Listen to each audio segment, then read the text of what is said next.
future is green energy, and the entire world is progressing towards the renewables. So, and you are among the top players in the energy space. So, what is your key focus area, the quality power?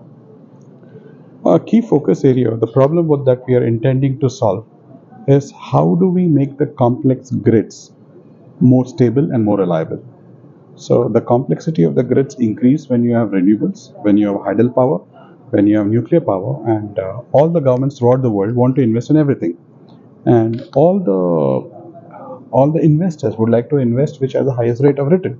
So with economics deciding it, we have a lot of variables in the equation, which makes the grid very complex.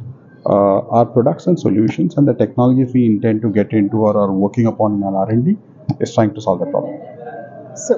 So you built one of the first grid statcom. So can you throw some more color on that?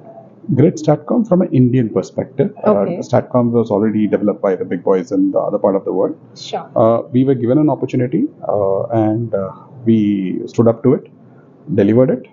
It's what we say, working successfully. But developing Statcom was a show that yes, we could do it. What is more crucial is Statcom is just not a piece of electrical equipment. It has power electronics, it has software, and along with system studies. So you need to be master of about 4 or 5 different components to be able to make one equipment. Like unlike a transformer where you just need to know the electrical side of the thing, Sure. you don't need electronics or software. So a global operations with a global team means that we were able to push everything together. But having said it, we have also worked on emerging technologies like green hydrogen. We have some of the first products from India that went into the green hydrogen. We always tend to get into the new space where we believe there is going to be incremental growth.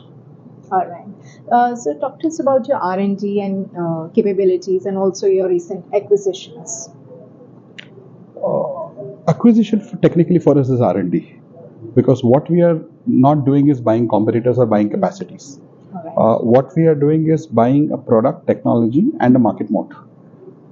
So what does an R&D mean? R&D means you develop a bigger, better version of yourself or into newer markets. So if you're selling in India, can this product also be made for the US market or the Russian market? Because each market is different. So Russia is -50 and Saudi Arabia is +50.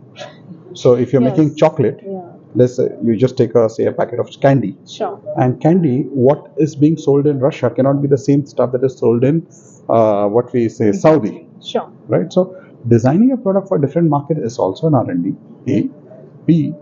Can I make a candy bar big enough that requires new? Then you see that there are going to be emerging technologies in the same product. Some of it is not your expertise. Let's say edge computing was not our expertise. Sure. Do we have people who write softwares? Yes. But those are more SCADA software rather than edge computing where you're talking ML and big data.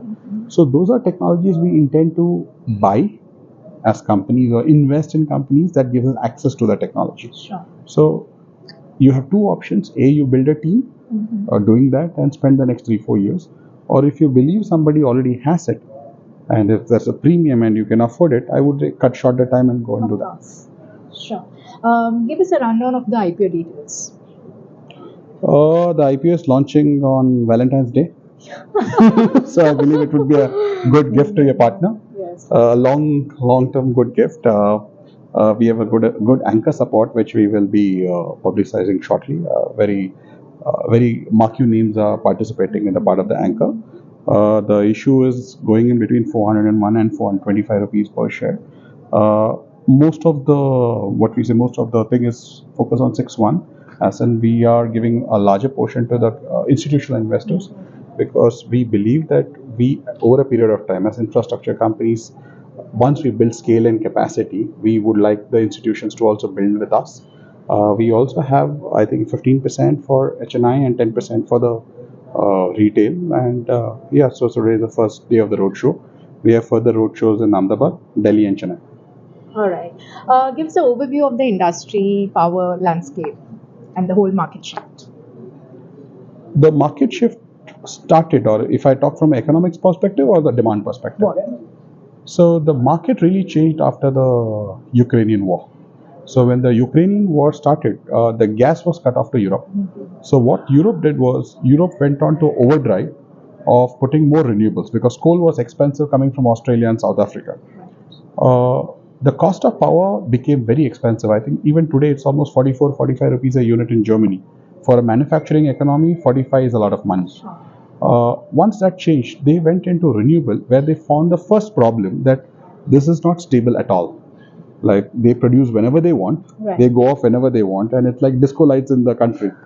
So those were the first guys who put a huge orders. Now there's a small utility in Europe called Tenet, okay, and the size of the utility or the network is like say more like Tamil Nadu electricity board, and they placed orders I think close to 30 billion euros in 1 year to stabilize the grid. My goodness. Okay, and that closed the capacities for the other guys. The Europeans lapped on to that because they understood the way we are putting renewables. I think we need this grid stabilization technologies. That is why all the European guys got booked out for a few half a dozen years or more. That is when good qualified vendors from India who were sitting in started going abroad because suddenly there's a demand. The Chinese were never invited to the party in that part of the world. So Indians got it. So that's why you suddenly see the profits rising of Indian companies who are trying to go there because they were the only alternative left. Now with that also done, now the tier A is closed. Now the tier B, the party is starting. So that is how the demand got generated.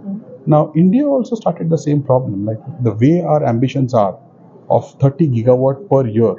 In 4 years, I think our renewables will be more than our conventional, which means we also will face the same problem. So the party also started here.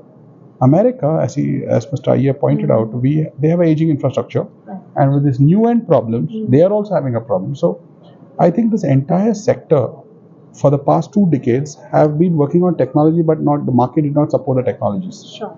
Now you will have the market lapping up products, components in this space like never before. All right. And what are the entry barriers for new players to come in? Depends on the sector. So you have distribution, then you have generation and transmission. Sure. Okay, in distribution, it's more technology is there, but these are normally machine-made equipments. So it's all brand space. So it's how good you are able to position your service, your brand, your reliability, and stuff like that. Generation, you are very well aware. There is all the solar panels. Again, the panels are not. You need to have a technology, but these are machine-made equipments. So you order a machine and the machine makes it for you, but you need to also own a technology. Sure. But then you get into transmission. That is where what we call the crown jewel. So transmission normally comes from 132 to 1200, and that is there the brand makes a lot of difference. But it's also technology, testing, and performance. So it's like when Airbus or Boeing wanted to cut from 4 engines to 2 engines, the regulator would not do it overnight. Sure. Just because you got me a test lab certificate which says that you work so reliably. They have to put it in an aircraft and make them run for so many hours, and then they say, okay, we believe you. So the moat is also customer's mind share. Sure. If you trust a company like say X company to do that, then he would buy more products from the X company. That's how it works. Exactly. So you're a business maverick. No, that I'm an engineer. Yeah. All right. So what's been your business philosophy and your leadership mantra? I think I'm excited by Dhirubhai, what we say, because as a guy in Yemen, okay, with nothing in the pocket, if he could dream about opening a refinery, the world's biggest, we are far more educated and far more from privilege. Fortunately, I was given education when I was younger. So the dreams, what Mr. Kalam said, dreams are something that doesn't allow you to sleep. Right. So our intention is in our lifetime we build a company like Hitachi Energy. As I said, we are born in India. We're not made in India. So I think as a country we need companies like us. That is the real way that we say that okay, India has arrived on stage. Right. Yes. So to say us that okay, India has arrived on stage, like how you're saying in defense. Yeah. So Tejas, good or bad, people may have opinions about it, but we can say ye hamara hai. Exactly. So Bajaj Gadi hamara hai. So we cannot say the same thing with multinationals. So to give you an idea, some of the say if it goes to Jammu Kashmir and there's a technology to it, there's good chance it may be denied bit. So that is where companies like us, and these are part of energy security, not only for our country, a lot of other countries, and we want to be integral to it.